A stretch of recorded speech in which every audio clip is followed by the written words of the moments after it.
Hi friends, welcome to Jaya's garden. நம்ம வாரம் ஒரு லிக்விட் ஃபெர்டிலைசர் கொடுக்கறத நீங்கள் தொடர்ந்து பார்த்துட்டே இருப்பீங்க. இன்றைக்கி நம்ம என்ன கொடுக்க போகிறோம் அப்படின்னா 5 வகை தானியங்களை வச்சு தாங்க ஒரு லிக்விட் ஃபெர்டிலைசர் கொடுக்க போகிறோம். அதுக்கு நான் என்னெல்லாம் எடுத்திருக்கேன் அப்படின்னா, நம்ம ஏற்கனவே சொன்ன மாதிரி ரேஷன் கோதுமை தாங்க. அது நல்ல ஒரு 1/4 கிலோ கிட்ட நம்ம எடுத்து ஊற வச்சுருக்கோம். அதோட வேர்க்கடலை, அதுக்கப்புறம் கொண்டக்கடலை, கடுகு, அப்புறம் வெந்தயம், இந்த 5 பொருட்கள் இதில் சேர்த்துருக்கோம். அதெல்லாம் எந்த அளவு எடுத்திருக்கோம் அப்படின்னாக்க 50 எடுத்துருக்கோங்க. ஸோ அது 1/4 கிலோ கோதுமை அப்படின்னா அதே அளவுக்கு இந்த தானியங்கள் எல்லாமே சேர்த்து 1/4 கிலோ இருக்கும். எல்லாத்தையும் சேர்த்து ஓவர் நைட் ஊற வச்சுருக்கேன். இப்போ நம்ம மிக்சியில் அரைக்க போகிறோங்க. மிக்சியில் அரைச்சதுக்கு அப்புறமா என்ன பண்ணுறோம் அப்படின்னு சொல்லி நம்ம காமிக்கிறேன். இந்த மாதிரி அரைச்சி எல்லாத்தையுமே நம்ம வாங்க,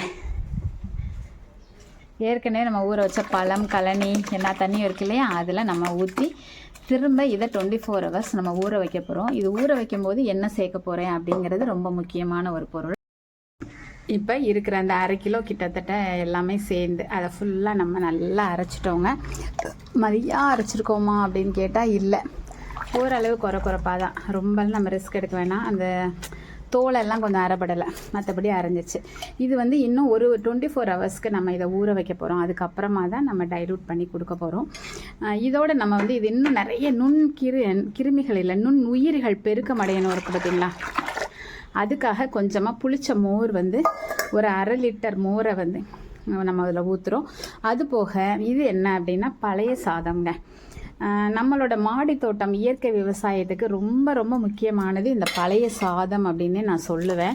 இந்த பழைய சாதத்தை போடுறனால தனியாக பழைய சாதத்தை கூட ஒரு உரமாக தயார் பண்ணலாம். அதுவும் கூட உங்களுக்கு நான் விரைவில் வீடியோவாக போடுறேன். இப்போ நம்ம இது நல்லா அதிகமான நுண்ணுயிர்கள் பெருக்கம் அடையணுங்கிறதுக்காக இந்த பழைய சாதத்தை நம்ம அதோட மிக்ஸ் பண்ணிக்கிறோம். இந்த மாதிரி ஆகிறனால நல்லா பிசைஞ்சும் விட்டுக்கலாம்.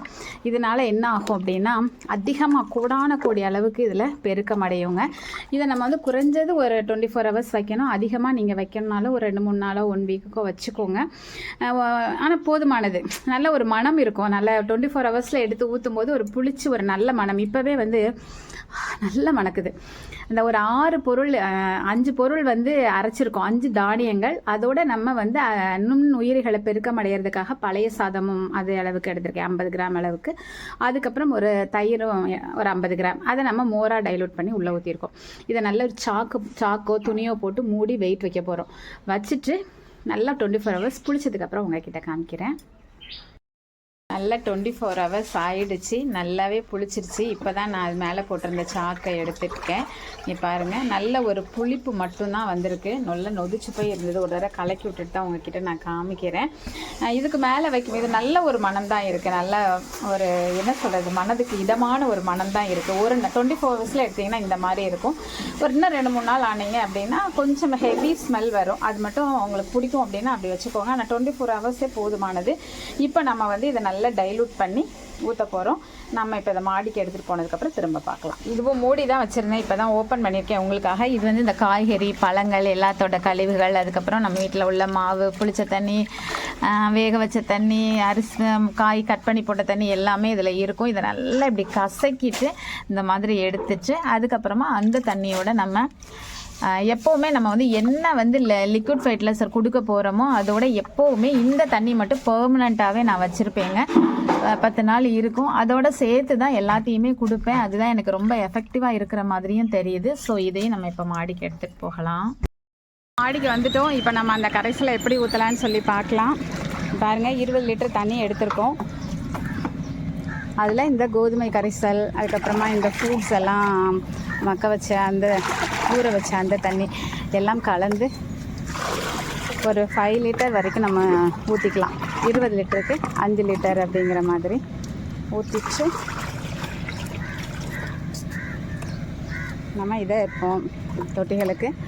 இன்றைக்கி நம்ம தண்ணியே ஊற்றலை, ஈவினிங்கும் தண்ணி ஊற்றாமல் தான் நம்ம ஊற்றுறோம். அதனால் கொஞ்சம் நிறையவே நம்ம ஊற்றிக்க போகிறோம்.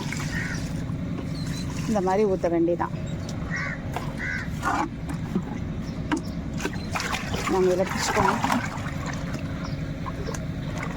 இப்போ நம்ம டைலூட் பண்ணதை கொஞ்சம் நல்லா ஸ்ட்ராங்காக தான் ஊற்ற போகிறோம். இப்போ நம்ம ஒவ்வொரு தொட்டிக்காக தேவைப்படுற அளவுக்கு ஊற்றுறோம். இப்போ நம்ம செல்வி தான் ஊற்றிட்டுருக்காங்க. நம்ம இன்றைக்கி வந்து கொஞ்சம் நல்லாவே சாதாரணமாக வந்து ஒரு 1/2 லிட்டர் அந்த மாதிரி தான் வந்து இந்த தண்ணியை ஊற்றுவோம். இன்றைக்கி ஒவ்வொரு லிட்டர் ஊற்றுவோம். ஏன்னா நான் இன்றைக்கி அவங்க வரட்டும் நம்ம சேர்ந்து ஊற்றிடலாம் அப்படின்னு சொல்லிட்டு தண்ணி வாட்டரிங்கே பண்ணாமல் ஊற்றும்போது நல்லா அப்சர்வ் ஆகும். பார்த்திங்களா, நேற்று ஈவினிங்கும் ஊற்றலை, இன்றைக்கும் ஊற்றலைங்கிறப்ப நேற்று மார்னிங் ஊற்றினது நல்லா ட்ரையாக இருக்கும். அந்த மாதிரி இருக்கும்போது நம்ம ஊற்றினோம் அப்படின்னாக்க நல்லாவே அதை அப்சர்வ் பண்ணி நல்லா வாங்கிக்கும். அதோட சத்துக்கள் எல்லாம் கிடைக்கும். ரொம்ப எஃபெக்டிவாக இருக்கும். அதனால தான் இந்த மாதிரி ஊற்றிட்டுருக்கோம். ஓகே, நீங்களும் இதே மாதிரியெல்லாம் பயன்படுத்தி பார்த்துட்டு ரிசல்ட் எப்படி இருந்தது அப்படின்னு சொல்லி கண்டிப்பாக கமெண்ட் பாக்ஸில் சொல்லுங்கள். நம்மளோட வீடியோவை தொடர்ந்து பார்த்தீங்கன்னாவே வந்து வாரம் லிக்விட் ஃபெர்டிலைசர் வந்து வித்தியாசமான உரங்கள் வீட்டில் இருக்கக்கூடிய பொருட்களை வச்சு ரொம்ப நல்லா பண்ணுவோம். அது வந்து ரொம்பவே நல்ல எஃபெக்டிவாக இருக்கிறனால தான் அதை உங்ககிட்ட ஒவ்வொருத்தட்டையும் நம்ம ஷேர் பண்ணிக்கிட்டு இருக்கிறோம். கண்டிப்பாக நீங்களும் ட்ரை பண்ணி பார்த்துட்டு நல்ல ரிசல்ட் இருந்துச்சு அப்படின்னா கண்டிப்பாக கமெண்ட் பாக்ஸில் சொல்லுங்கள். பிடிச்சிருந்தால் லைக் பண்ணுங்கள், ஷேர் பண்ணுங்கள், கமெண்ட் பண்ணுங்கள். மறக்காமல் சப்ஸ்கிரைப் பண்ணி சப்போர்ட் பண்ணுங்கள்.